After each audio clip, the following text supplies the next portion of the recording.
और आगे बढ़ते हैं। वाराणसी के महात्मा गांधी काशी विद्यापीठ स्टूडेंट्स यूनियन इंतखाबात में एबीवीपी की हार हुई है। चुनाव में कांग्रेस की तलबा तंजीम एनएसयूआई और समाजवादी पार्टी की तलबा तंजीम को कामयाबी मिली है।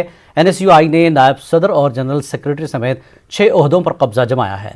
समाजवादी पार्टी की तलबा तंजीम ने सदर के ओहदे पर जीत दर्ज की है।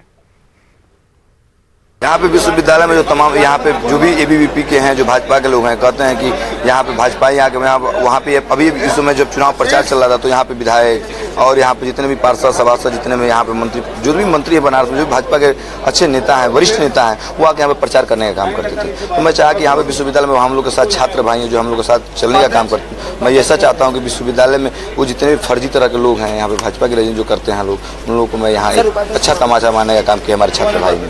ये जो महात्मा गांधी काशी विद्यापीठ है वो क्रांतिकारियों की धरती रही है। हम लोगों ने हमेशा संघर्ष किया है, जमीनी स्तर पर काम किया है और माननीय राष्ट्रीय अध्यक्ष जी का झंडा ऊपर करने का काम किया है। यह जीत हमारे विश्वविद्यालय के भाई बहनों की है और समाजवादी छात्र सभा की जीत है।